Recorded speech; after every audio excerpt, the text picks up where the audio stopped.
오늘의 하나님의 말씀은 마태복음 6장 10절 말씀, 제목은 주기도문 네 번째, 뜻이 하늘에서 이루어진 것 같이 땅에서도 이루어지이다. 또 차트를 좀 보도록 하죠. 서론은 아버지의 부름, 그리고 본론에서 하나님께 청원, 우리의 청원. 오늘 하나님께 청원의 마지막 세 번째, 뜻이 하늘에서 이루어진 것 같이 땅에서 이루어지이다. 요거를 이제 오늘 다루게 됩니다. 주기도문 네 번째가 되는 거죠. 제가 신학대학에 들어가서 1학년 때 영어 회화 강의를 들었는데 그 미국인 교수님이 남편을 따라 아프리카 선교사로 가게 되었습니다. 그때 영어로 주님 뜻대로 살기로 했네. 그것을 이제 가르쳐 주셨는데 후렴에 보면은 뒤돌아서지 않겠네. 그것이 영어로는 No turning back, no turning back. 36년 전 가슴으로 부른 신앙 감동의 여운이 아주 지금도 선명합니다. No turning back, no turning back. 좀 볼까요? 이런 그림이죠. 뒤돌아서지 않겠네. No turning back, no turning back. I have decided to follow Jesus. 주님 뜻대로 살기로 했네. 이걸 참 그 선교사님이 우리 가르쳐 주셨는데 그렇게 감동 있게 그걸 부른 적이 있습니다. 이 복음성가의 곡은 인도의 민요로 작사자는 힌두교에서 기독교로 개종한 유명한 성자 선다싱입니다. 이분이 선다싱이죠. 선다싱인데 이렇게 생긴 이분이죠. 유명한 인도의 성자 선다싱. 근데 이게 우리나라에서는 복음성가지만은 이게 그 인도에서는 찬송가로 돼 있어요. 우리도 찬송가로 들어왔으면 좋겠어요. 인도의 순교 실화가 전해지고 있습니다. 한 남자가 힌두교에서 기독교로 개종하고 온 가정이 예수님을 믿는 가정을 이제 세웠습니다. 참, 여기 간증이 내려와 있어요. No turning back 하고 예수님 따라 살기로 했네, 뒤돌아서지 않겠네 하고 박해당한 인도 가족 이야기. 사실은 박해당한 것이 살해당했죠. 네, 뭐 박해도 맞죠. 살해당한 그런 이야기인데 이제 마을 천장은 가정을 광장에 내세우고 그 가정을 향해서 말하기를 내가 예수 믿는다고 하면은 자녀를 죽이겠다. 그렇게 협박을 했습니다. 그 아버지는 입술을 깨물으면서 바로 이 주님 뜻대로 살기로 했네. 그걸 부릅니다. 주님 뜻대로 살기로 했네. 뒤돌아서지 않겠네. 아이들은 처참하게 살해당했습니다. 다음에는 아내를 죽이겠다는 겁니다. 남편은 계속해서 세상 등지고 십자가 보내 뒤돌아서지 않겠네. 마침내 아내도 그 앞에서 끔찍한 죽임을 당했습니다. 이제 너를 죽이겠다. 그러나 예수님은 부인할 수 없습니다. 계속 찬양 드리면서 그는 No turning back, no turning back 하고 숨을 거두게 됩니다. 조용히 숨을 거두어요. 그날 천장의 가슴에 생명이 심겨졌습니다. 아니 어쩌면 저렇게 될 수가 있을까? 그리고서는 이 사람이 죽을 때 어떻게 되는 거야? 아니 천장이니까는 마을 사람을 다 모아놓고 바로 살해했던 그 광장에 거기서 숨을 거두면서 하는 말이 나는 우상을 다 이제부터 버리겠다. 그리고서는 그 마을이 다 예수님께로 돌아왔다. 그런 간증이 내려오고 있습니다. 이렇게 십자가를 따르면은 열매를 맺게 되는 거죠. 주기도는 하나님의 뜻이 이 땅에서 어떻게 이루어지는가를 가르쳐주는 그런 말씀이죠. 베냐민 스몰크 목사님도 고통 중에 찬송가 549장을 지었는데 가장 많이 부르는 찬송 중에 하나지요. 내 주여 뜻대로 행하시옵소서. 큰 근심 중에도 낚싯기에 맞서서 주님도 때로는 울기도 하셨네. 날 주관하셔서 뜻대로 하소서. 예수님이 겟세마네 동산에서 우셨잖아요. 내 주여 뜻대로 행하시옵소서. 큰 근심 중에도 낙심 개마소서. 주님도 때로는 울기도 하셨네. 여기 뜻이라고 하는 것은 헬라어 딜레마로 영어는 will이죠. 의지 혹은 소원. 한마디로 하나님의 소원을 얘기하는 거죠. 하나님의 뜻은 요한복음 3장 16절 잘 아신 말씀, 하나님 세상을 처럼 사랑하사 독생자를 주셨으니 이는 저를 믿는 자마다 멸망치 않고 영생을 얻게 하려 하심이니라. 참 보세요. 하나님의 뜻은 자기 백성을 죄와 사망에서 구원하여 소망을 주시는 거예요. 곧 온전한 성품을 회복해서 영원한 생명을 이제 얻게 하신 후 천국에서 영원히 함께 살고자 하는 것이 하나님의 뜻이에요. 그러면은 이런 배경 속에서 첫째 뜻이 하늘에서 이루어진 것 같이 이 말씀을 찾아보겠습니다. 인간은 누구나 할 것 없이 많은 소원들을 가지고 살아가죠. 우리는 무엇을 가장 많이 소원합니까? 솔직히 우리가 어떤 소원함이 있어서 그저 내 소망이 이루어지는 것을 생각을 합니다. 내 소망. 그러나 그렇지 못하는 것이 우리의 현실이죠. 그래서 우리의 삶에는 항상 문제가 있기 마련입니다. 어떤 때는 내가 원하는 그대로 무엇이 이루어지면 우리는 아주 만족하고 기쁨을 느낍니다. 그러나 반대로 내 뜻이 이루어지지 않거나 내 뜻이 꺾일 때면은 좌절과 섭섭함과 답답함을 느낍니다. 지금 다 그렇잖아요. 그래서 우리는 어떻게든지 내 소원과 뜻을 꼭 성취시켜 보고자 애쓰게 되는 겁니다. 그런데 여기서 생각해야 할 중요한 문제가 등장하는데, 너나 할 것 없이 내 뜻대로 이루어지기를 바란다고 하면 어떤 결과가 생깁니까? 그는 다른 사람의 뜻이 꺾여야 할 때가 있는 거예요. 그래서 내 뜻이 이루어졌다고 웃을 때 다른 사람은 그의 뜻이 꺾어짐으로 인해서 울어야 합니다. 그 문제는 내 뜻을 꺾지 않고 꼭 이루려고 할 때, 내가를 외치고 나올 때 어떤 결과가 생기느냐. 이사야 12장에 보면은 거기 답이 나오는데, 아침의 아들 계명성에 대한 기록이 나오죠. 계명성이라는 말은 라틴어로 루시퍼를 말합니다. 루시퍼요.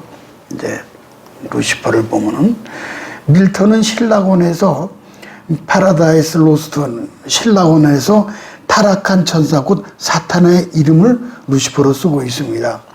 이사야서는 이 아름다운 천사, 아침의 아들이었던 자가 어떻게 타락해서 악마가 되었는지 그 이유를 밝히고 있습니다. 이사야 14장 12절에 14절을 읽도록 하겠습니다. 다 같이요. 너 아침의 아들 계명성이여 어찌 그리 하늘에서 떨어졌으며 너 열국을 엎은 자여 어찌 그리 땅에 찍혔는고 내가 내 마음에 이르기를 내가 하늘에 올라 하나님 무별 위에 나의 보좌를 높이리라 지극히 높은 자가 비기리라 하도다. 원어에는 루시퍼가 내가 하리라고 하는 표현이 5번이나 등장합니다. 루시퍼, 내가 하리라. 내가 하늘로 올라가리라. 내가 보좌를 높이리라. 내가 북극 지폐의 상위에 앉으리라. 내가 구름보다 높아지리라. 내가 지극히 높은 자같이 되리라. 무뼈에 올라와서 어깨를 겨루겠다. 이 루시퍼가 그런 거예요. 전부 내가. 이에 대해서 15절 하나님 대답이 나오죠. 15절 가볼까요? 보면은 그러나 이제 내가 음부 곧 구덩이 맨 밑에 빠치우리로다. 단테의 신곡에 보면은 지옥편에서 보면은 이 사단은 루시퍼는 맨 아래에 있어요. 지옥의 맨 아래. 단테가 지은 이제 그 지옥편에 보게 되면 그림 뭘까요? 이렇게 생겼어요. 여기 이렇게 쭉 내려오면서 자세하게 나와 있어요. 이제 뭐 여기 뭐 무슨 이제 폭력을 휘두르거나 무슨 뭐 그런 뭐 화를 내거나 뭐 이런 자들, 무절제한 자들에서 맨 아래 뭐가 있는 거 아니? 루시퍼가 맨 아래. 성경 말씀 그대로 이루어진 거죠. 이제 내가 스월 곧 구덩이 맨 밑에 떨어짐을 당하리로다. 결국은 내가의 결과는 지옥과 멸망이에요. 내가의 결과는 지옥과 멸망. 인류 역사는 이렇게 나를 세우다가 결국 멸망의 길로 가게 된 겁니다. 그런데 여기에서 비해 우리 주님께서는 멸망할 수밖에 없는 이 세상을 구원하시기 위해서 이 땅에 오셨잖아요. 이렇게 모범을 보여주셨어요. 겟세마네 동산에서 기도하실 때였죠. 볼까요? 마태복음 26장 39절에 보면은 내 아버지여 만일 할만하시거든 이 잔을 지나가게 하옵소서. 그러나 나의 원대로 마옵시고 아버지 원대로 하옵소서. 우리 예수님이 내 뜻대로 마옵시고 아버지 뜻대로 되길 원합니다. 아버지 원대로, 아버지 뜻대로 하소서. 이렇게 하심으로 우리는 구원과 평화와 기쁨과 소망을 얻게 된 겁니다. 그래서 우리 주님은 우리를 향해서 너희는 기도할 때 이렇게 기도하라. 그렇게 가르쳐 주신 거죠. 이 세상에는 두 개의 의지가 존재하죠. 하나는 완전한 의지로 하나님의 뜻이요. 다른 하나는 타락한 의지로 내가 하리라고 하는 그런 의지입니다. 사탄이 타락한 일에 내가 하리라는 타락한 의지들은 계속 증가하고 있죠. 2개가 4개로, 4개가 8개로 지금 수억만 개의 의지로 풀어놨어요. 이 속에서 우리들의 의지도 포함되어 있죠. 이 많은 의지들은 서로가 다르고 서로가 자기 주장만을 내세우는 그런 의지들입니다. 이 모든 의지들은 이기적이고 부패했으며 끝없는 죄와 반역의 근원이 되고 만 겁니다. 그래서 그 결과가 바로 우리가 매일같이 보고 드는 것처럼 이 사회 속에서 들끓고 있는 죄악상들이에요. 루시퍼가 따로 있습니까? 내가 하리라를 반복하는 한 사단의 권세 아래 종노릇하는 자가 되고 마는 거예요. 그래서 우리는 기도해야 합니다. 아버지의 하나님의 뜻이 하늘에서 이루어진 것 같이 땅에서 이루어지이다. 여기에 인류의 희망이 있고 교회가 희망이 있고 내 가정과 내 개인의 희망이 있기 마련입니다. 두 번째는 뜻이 땅에서도 이루어지다 그랬죠. 주님께서 가르치신 기도의 초점은 땅에서도 이루어지다라는 것을 우리는 분명히 알고 있어야 합니다. 이 말은 예수 그리스도를 통해서 하나님의 뜻이 하늘에서 이루어진 것 같이 오늘의 이 땅에 내 개인의 생활을 통해서 하나님의 뜻이 이루어져야 한다는 그런 말씀이에요. 아주 부동의 원칙입니다. 골로새 3장 15절을 가볼까요? 다 같이요. 그리스도의 평강이 너희 마음을 주장하게 하라. 평강을 위하여 너희가 한 몸으로 부르심을 받았나니 또한 너희는 감사하는 자가 되라. 여기서요. 평강과 감사가 이게 뜻을 이루고자 하는데 아주 중요한 핵심이 2가지가 되는 거예요. 그러면 첫째가 뭐죠? 그리스도의 평강이죠. 그 그리스도의 평강이 너희 마음을 주장하게 하라. 평화, 샬롬. 샬롬이 이제 평강. 이 평강이 우리 내부에서 심판자가 되어서 내가 하나님 뜻대로 뜻 안에 있는지를 판단하는 기준이 되는 거예요. 이 심판자가 같이 되어가지고 샬롬이. 그렇다면 이제 우리가 물을 차례가 되었습니다. 그러면 평화와 평강은 있습니까? 지금 어떤 소원과 뜻을 가지고 살아갑니까? 그래서 어쩐 일인지 마음의 평화가 없어요. 그러면 이것은 무엇을 뜻하는 건가 하니 지금 나의 뜻 가운데 있는 것이지 하나님 뜻 가운데 있는 것이 아니라는 거예요. 뭔가 내 뜻을 강조가 있는 것이 분명합니다. 누가복음 2장 14절에 보니까는 지극히 높은 곳에는 하나님께 영광이요 땅에서는 그 기뻐하심 입은 사람들 중에 평화로다. 내 뜻을 포기하고 하나님 뜻을 따를 때 평화가 찾아오는 거죠. 우리는 종종 그런 경우 많이 하죠. 너무 어려울 때 하나님 뜻을 거스르다가 돌이켜 순종하면 그렇게 기쁠 수가 없어요. 시간에 물질에 이걸 결단하고 나니까 그렇게 기쁠 수가 없어요. 마음에 평화가 와요.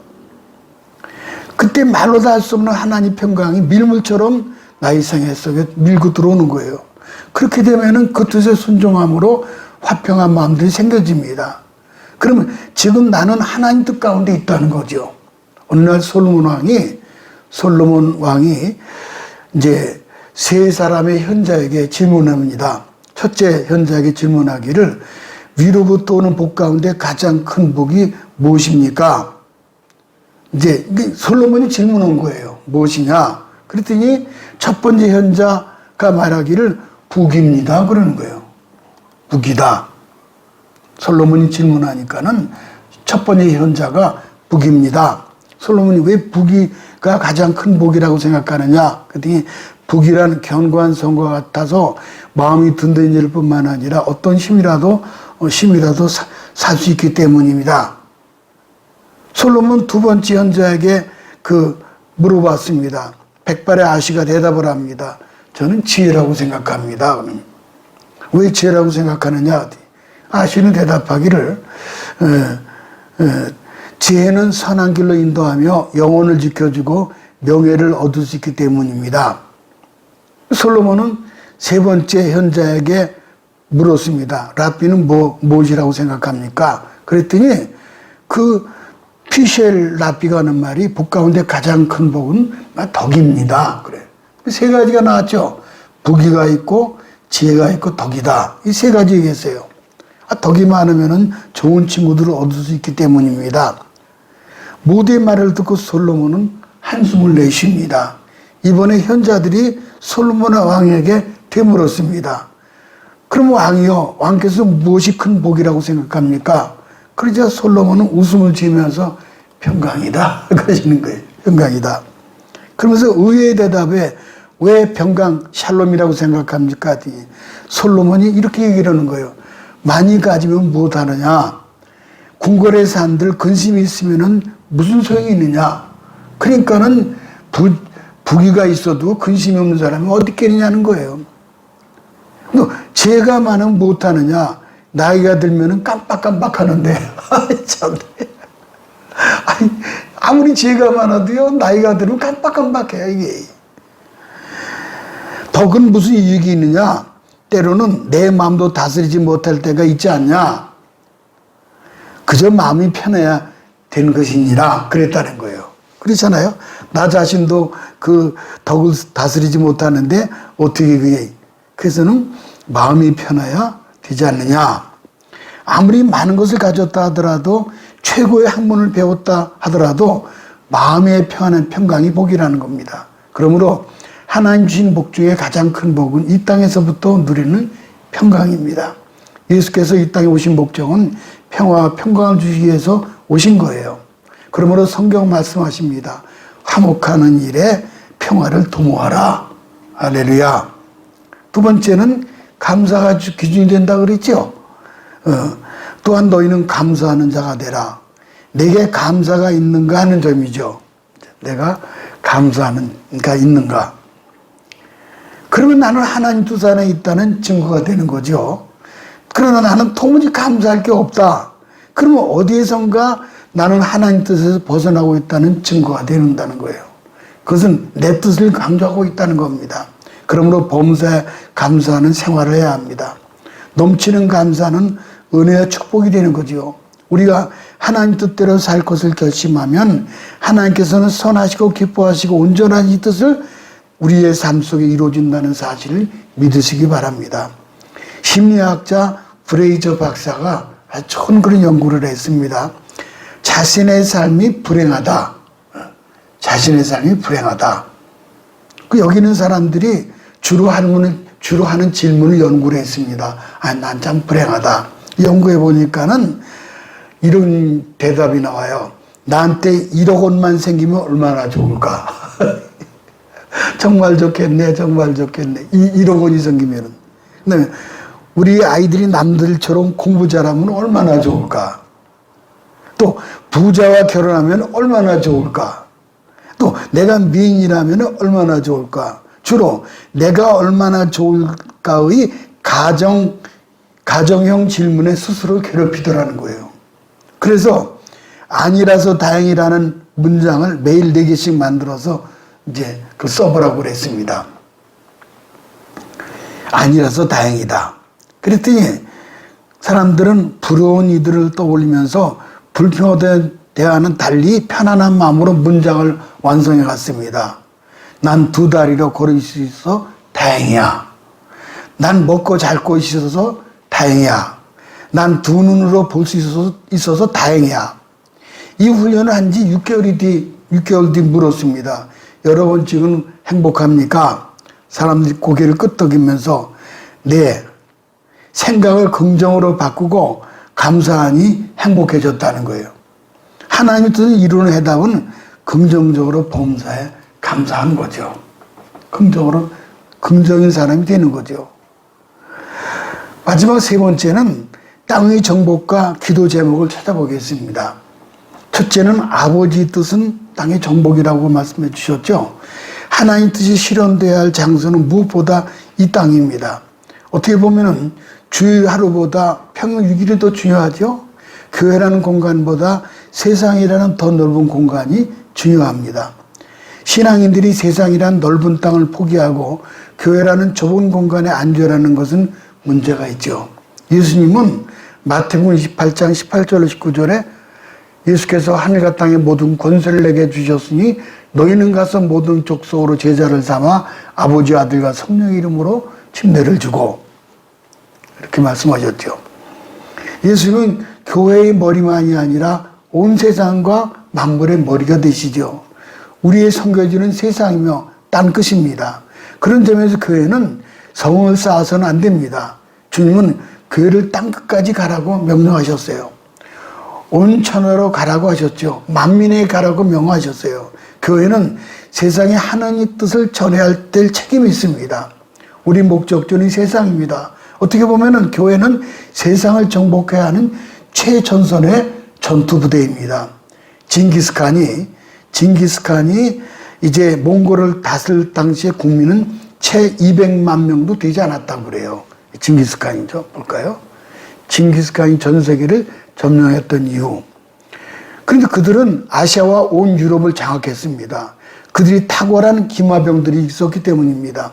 기마병들은 주축으로 기동전을 펼쳤기에 대제국을 건설할 수가 있었습니다.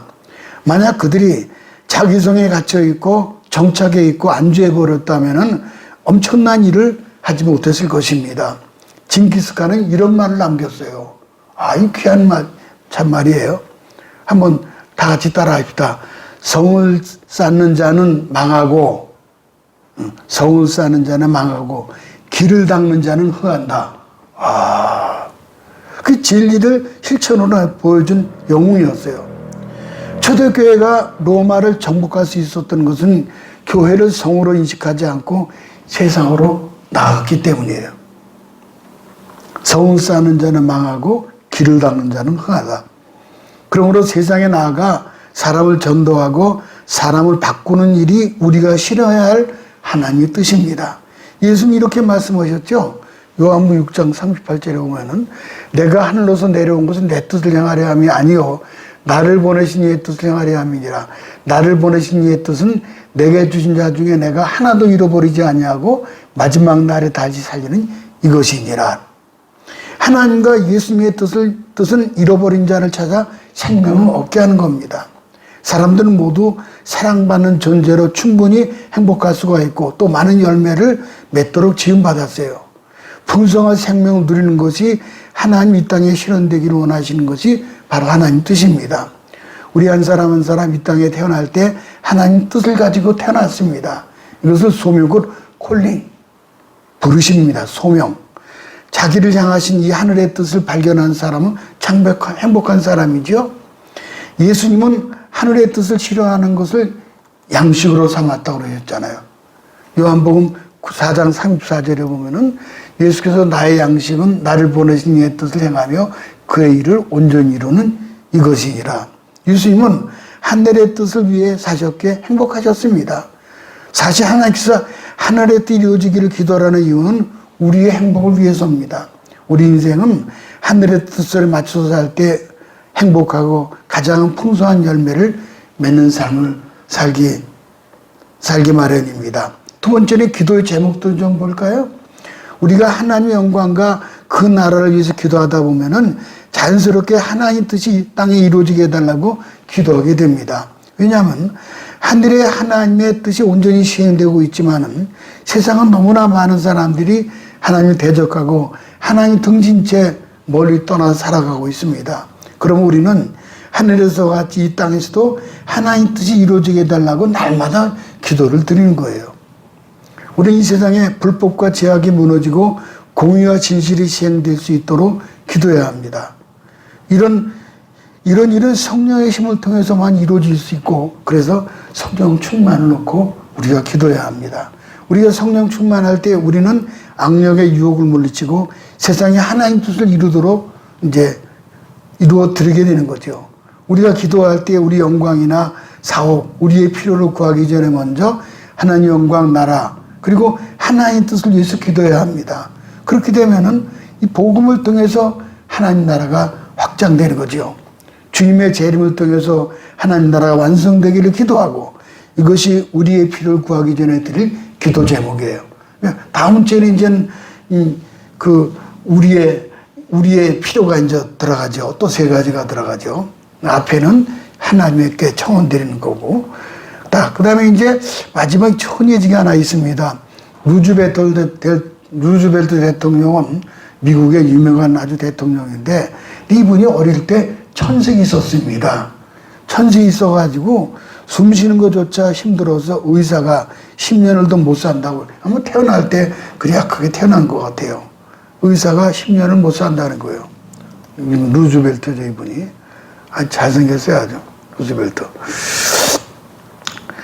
근데 그 아버지가 신앙이 좋아요. 아버지가 믿고 기도하면서 이렇게 얘기를 해요. 내가 가진 불편함은 단순한 장애가 아니고 하나님 주신 선물이다.